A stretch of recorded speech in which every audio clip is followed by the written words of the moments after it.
প্রিয় দেশবাসী, আপনারা সবাই দেখছেন যে কিভাবে ছাত্র নাগরিকের একটি গণবিস্ফোরণ হয়েছে হাইকোর্টের প্রান্তরে। কিভাবে একটি গণবিস্ফোরণ হয়েছে আমরা দেখেছি যে আমরা আজকে আমাদের যে ছাত্র নাগরিকের অংশগ্রহণের মধ্য দিয়ে যে একটি সফল বিপ্লব হয়েছে, এই সফল বিপ্লবটিকে প্রশ্নবিদ্ধ করার জন্য আমরা দেখেছি যেই প্রধান বিচারপতি পালিয়ে গিয়েছে, সেই পালানো বিচারপতি ডিজিটাল কু করার চেষ্টা করেছে। আমরা এই ডিজিটাল কুকে আমরা রুখে দিতে চাই। আমরা বাংলাদেশের প্রত্যেকটি ছাত্র নাগরিককে আহ্বান জানাবো, যতক্ষণ না পর্যন্ত আর মাত্র ৪৫ মিনিট সময় রয়েছে, এই ৪৫ মিনিটের মধ্যে প্রধান বিচারপতি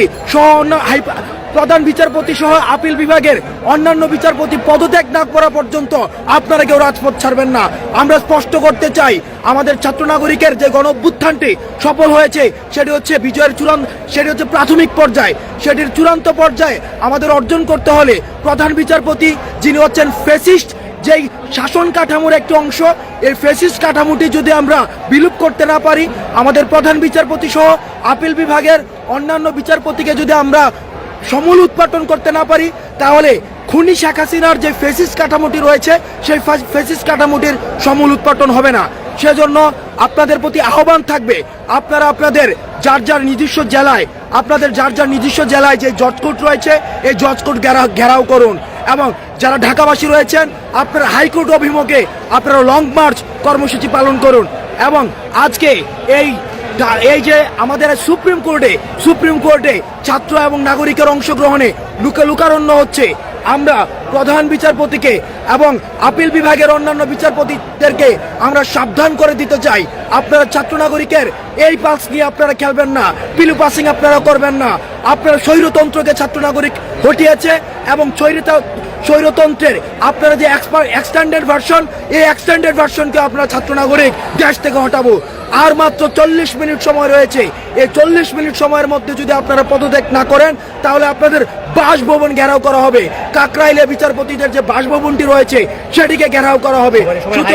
সুতরাং এখন সবাই হাইকোর্ট অভিমুখে আপনারা লং মার্চ করুন। হাইকোর্ট অভিমুখে ঢাকাবাসী যারা রয়েছেন আপনারা সবাই হাইকোর্ট অভিমুখে লং মার্চ করুন। আমরা কিছুক্ষণের মধ্যেই আমাদের বেঁধে দেওয়া টাইমের মধ্যে যদি প্রধান বিচারপতি সহ আপিল বিভাগের অন্যান্য বিচারপতি পদত্যাগ না করে, তাহলে আমরা যে কাকরাইলে যে বাসভবনটি রয়েছে বিচারপতিদের বাসভবন, সেই বাসভবনটি আমরা ঘেরাও করব। আমরা ছাত্র নাগরিকের যে গণবিস্ফোরণ, এই গণবিস্ফোরণটি গণভবন বিস্ফোরণের মধ্যে আপনারা দেখেছেন। আমরা বিচারপতিদের গণভবনের কথা মনে করিয়ে দিতে চাই, আমরা বিচারপতিদেরকে পার্লামেন্টের কথা মনে করিয়ে দিতে চাই। আপনারা জনগণের পালস নিয়ে খেলবেন না। স্বৈরতন্ত্রের বিদায় হয়েছে, খুনি হাসিনার বিদায় হয়েছে, স্বৈরতন্ত্রের দূষরদের বিদায় হয়েছে। সুতরাং স্বৈরতন্ত্রের অধীনে যে বিচার ব্যবস্থা ছিল সেই বিচার ব্যবস্থার প্রতি মানুষের আস্থাহীনতা তৈরি হয়েছে।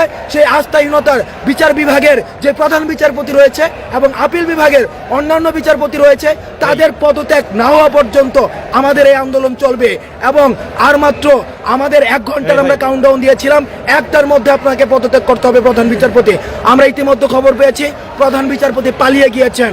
আমরা এই যার মনস্তত্ত্ব দুর্বল, যার নীতিকে ফেস করার কোনো ধরনের প্রভাব নেই, যার যোগ্যতার প্রশ্নে এক ধরনের আপোষ রয়েছে, তিনিই পালিয়ে যান। সুতরাং তিনি যেহেতু পালিয়ে গিয়েছেন, সুতরাং তিনি পদত্যাগ করে তিনি পালিয়ে যান, তাতে বাংলার মানুষের কোনো সমস্যা নেই। সুতরাং 1 ঘন্টার মধ্যে আমাদের বেঁধে দেওয়া টাইমের মধ্যে প্রধান বিচারপতি সহ আপিল বিভাগের অন্যান্য বিচারপতিরা আপনারা অবশ্যই পদত্যাগ করবেন।